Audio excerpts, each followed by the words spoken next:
Hello, good evening, everyone. Today we will talk about medullary sponge kidney. It's not a very common scenario, but you can expect a patient with a renal stone to have a medullary sponge kidney as a background.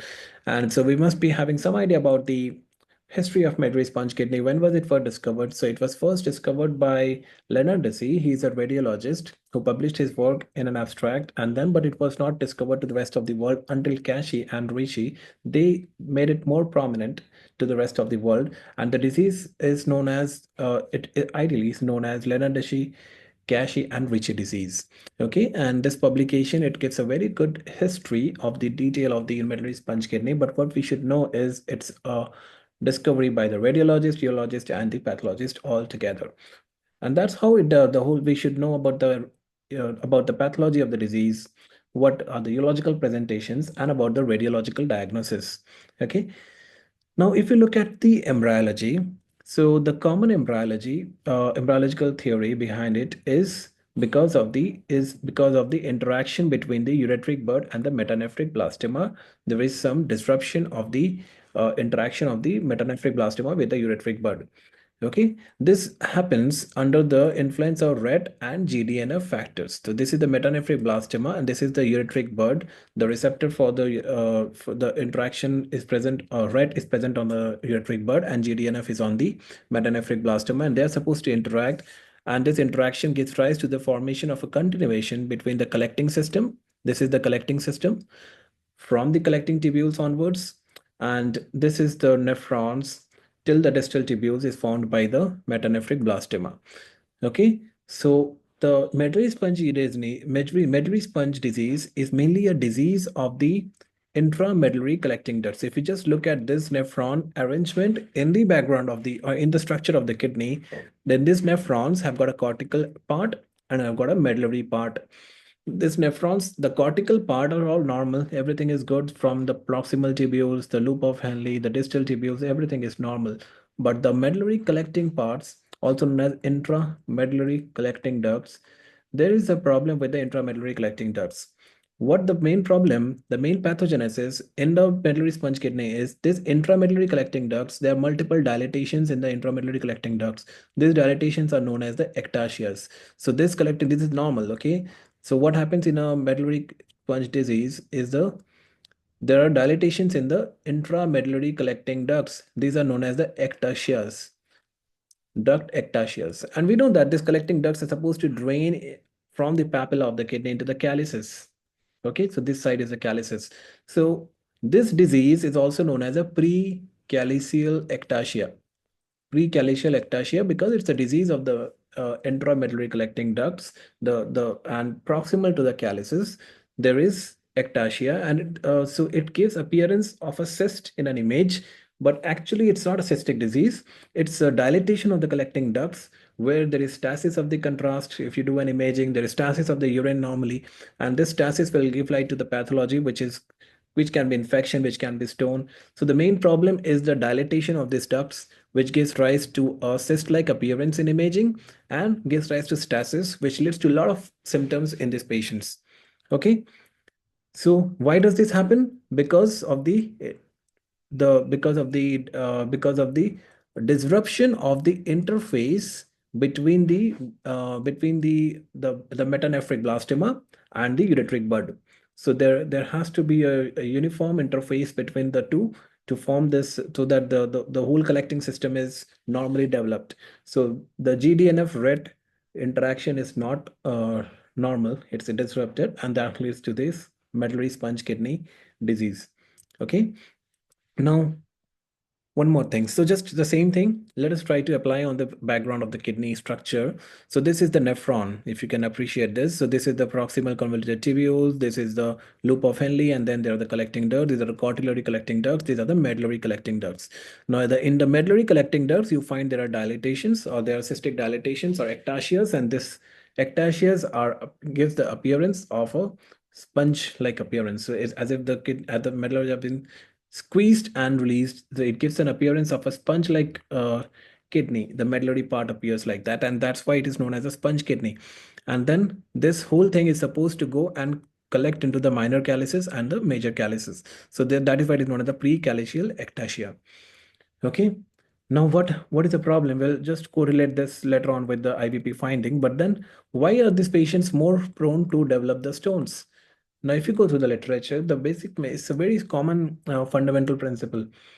Now, if there are certain regions are dilated, what happens? The flow will become slow, and it's not only flow will become slow and sluggish, but becomes they become sluggish. The crystals in the urine, they tend to now become more static, and they dwell in there for a longer time, and therefore there is more opportunity for them to undergo supersaturation. And that's how those that's the basic phenomenon for stone formation, the nucleation and supersaturation. So that's why the medullary sponge kidneys are more have a more tendency to form the stones. But then what is the other problem? The stones which are normally formed in the medullary sponge kidney, the stones are in the medulla. This is the papilla. So when you do an endoscopic procedure, when you do a PCNL, you get access through the papilla. You don't get to see the medullary stones very commonly. So that is why the stones might be difficult to remove in a patient during a PCNL. So that's why in the PCNL era, the diagnosis of medullary sponge kidney has almost vanished. But then now in the endoscopic era, this diagnosis has again become important for us. Why? Because this the stones here in the intramedullary collecting ducts. Let us just use the word IMCDs, intramedullary collecting ducts. These stones, they keep bulging from the papilla. So when you put an endoscope, I'll show you an endoscopy picture for a while. So when you put an endoscope through a retrograde intrarenal surgery, RIRS or flexible scope, whatever, you get to see that there are stones which are behind the papilla. So you can appreciate the papilla, they're round, they're enlarged, they're billowing, but you can appreciate there are stones inside the papilla, and these are the patients where you have to think about a diagnosis for medullary sponge kidney. Okay. Now, in such patients, how do we manage it? Before that, let us see what can the radiological features, which radiological features can give us some idea that these patients might have a medullary sponge kidney. So you can appreciate there are dilatations in the medullary collecting duct. Okay, you can appreciate dilatations here, and this gives an appearance of, now there are two things that you to the radiological signs. One is papillary blush, other sign is paint brush sign. Okay, look like the tip of a paintbrush. So these are the two signs which were classically described on an IVP, and it is considered to be the gold standard investigation to diagnose a medullary sponge kidney. Though in a CT urogram, you can also diagnose in a delayed film, but then you need an excretory film to diagnose this intramedullary dilated collecting ducts, and this can give appearance of multiple calcifications. So there has to be you should be clear about what is nephrocalcinosis and how is it different from a patient who has a stone. Okay, nephrocalcinosis is basically meaning of there are stones within the parenchyma. Okay, those stones cannot be removed endoscopically.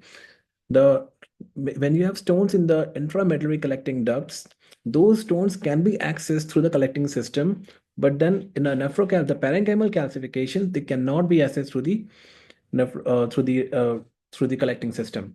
So this is one difference that you need to know. However, even medullary sponge kidney patients, they can present as a nephrocalcinosis, but having stones in the intramedullary collecting ducts are accessible, can be removed, can be symptomatic, can be removed through a intra, can be removed through a flexible scopes. Okay, so the literature describes them removing. So these are the how you see them in an endoscope. When you put a flexible scope, you can see stones behind the in the dilated ducts. You can see there is a layer of papilla covering them, and just you need to do a deroofing of those papilla to get access to this intramedullary collecting duct, dilated intramedullary collecting ducts, which is nothing but the cyst. They are otherwise described as a cyst because they are so much dilated, give appearance of a cyst, but then they are in continuation with the collecting system.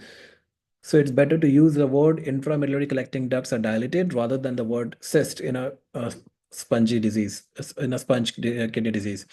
Okay, so after you have done the deroofing, this appears like a final image. This is all taken from the available literature to make things easy for you. And so these are the different signs these patients might have associated of syndrome like a Wilms tumor, or might have associated Wilms tumor-like syndrome. For example, the Beckwith-Pittman syndrome, because the same gene WT1 we have discussed in the Wilms tumor chapter again. Why the WT1 gene is responsible for nephrogenesis, how it is responsible for nephrogenesis, and again the same WT1 gene might be mutated here as well, which is responsible for ureteric bud and metanephric blastema interaction. Okay, so remember the red gene, as we are discussing here, the red gene might be altered as well. Mutation of the red gene might also give rise to other syndromes association, for example, hyperparathyroidism in them, and also give rise to medullary thyroid cancer. So remember this much about a medullary sponge kidney. These patients can present symptomatically. You can do a CT urogram or an IVP to look at the papillary blush or the pen brush appearance, and you should have a clear conception where the stones are present, and it's better to remove the stones in a flexible scope with a laser deroofing. You can expect that because you might not find the stones in the calyces because the stones are within the dilated intramedullary ducts, and you can't, it's very difficult, it's not possible to get them access through a PCNL. So remember these things, because if you talk from exam point of view, the scenarios are being asked in your exam. So be very sure that these things are not very uncommon. Okay. All the best, and let me know if you have any questions. Thank you.